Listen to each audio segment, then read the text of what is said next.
When a high-powered CEO faces the collapse of his $200 million company, the last person he expects to rescue him is his quiet janitor.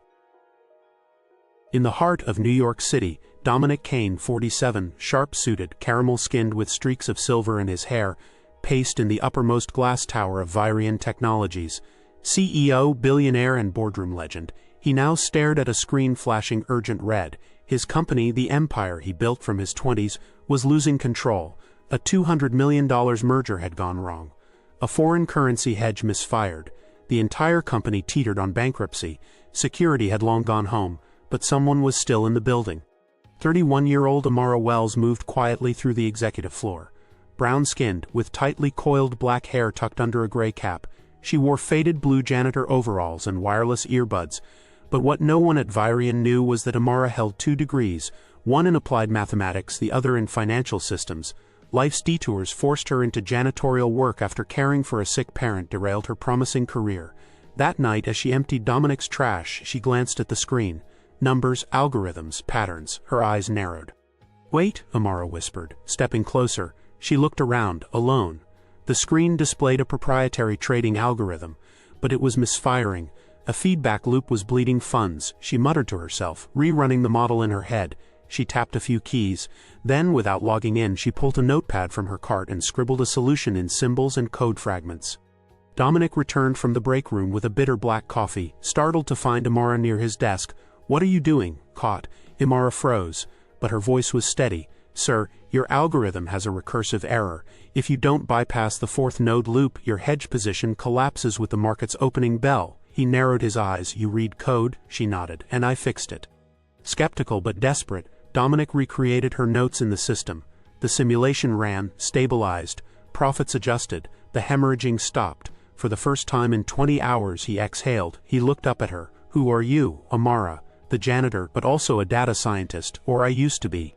Amara once wore suits pitched to venture capitalists and won awards for predictive modeling, but her mother's stroke pulled her out of her rising career. Bills piled up, degrees gathered dust.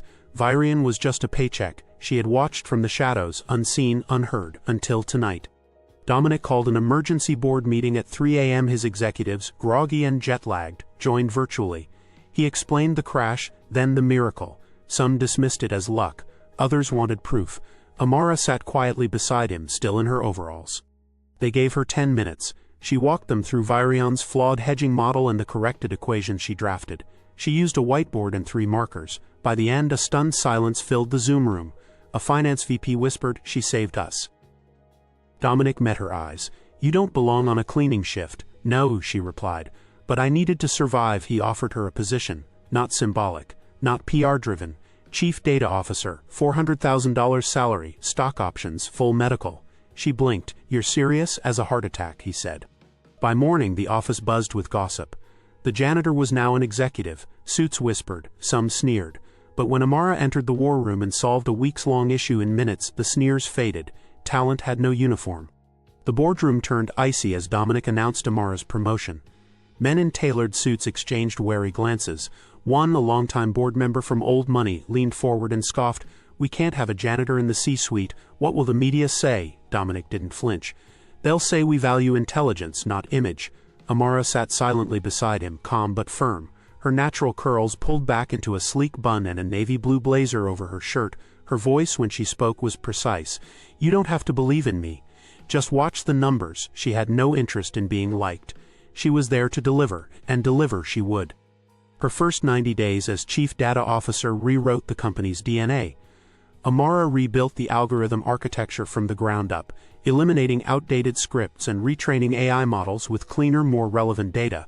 She created protocols to reduce risk and automated prediction models that once took entire teams to operate. The transformation was fast, efficient, and undeniable. Meetings became leaner. Errors dropped by 43%. Virion's internal systems, once bloated and slow, became sleek and self-correcting. "I've never seen turnaround like this," muttered one VP. She didn't just patch the cracks. She rebuilt the foundation, and this time it was unshakable.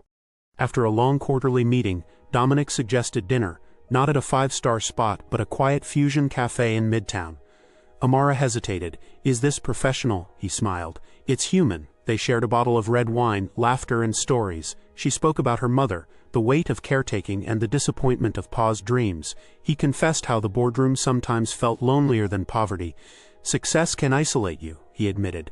It wasn't romantic, not yet, but something intimate sparked between them, respect, curiosity, a mirror of resilience in each other. For the first time, Dominic didn't see roles, he saw Amara. A tech journalist leaked the story, the janitor who saved $1 billion empire. It went viral in hours. Major networks requested interviews. Amara's inbox exploded with job offers, startup invites and keynote speaker slots. She turned nearly all of them down. "I didn't do it for fame," she told one reporter. "I did it because I couldn't watch something break when I knew how to fix it." Still, the world watched. Forbes listed her as one of the top 10 unexpected tech leaders of the year. She remained humble, but the world finally saw the mind behind the mop. With her newfound platform, Amara launched Brilliance Unseen, a mentorship initiative for women in tech, especially those from overlooked communities. She spoke at community centers, visited inner-city high schools, and started weekly coding sessions for young girls. Her story wasn't just about success, it was about belief. Dominic funded the initiative anonymously at first. When Amara found out, she said nothing, but her eyes lingered on him longer after that. She became not just a leader, but a symbol. That greatness doesn't always walk through the front door. Sometimes it pushes a mop cart in silence, waiting to be recognized. Long nights at Vyrian became the norm again, but this time for a different reason.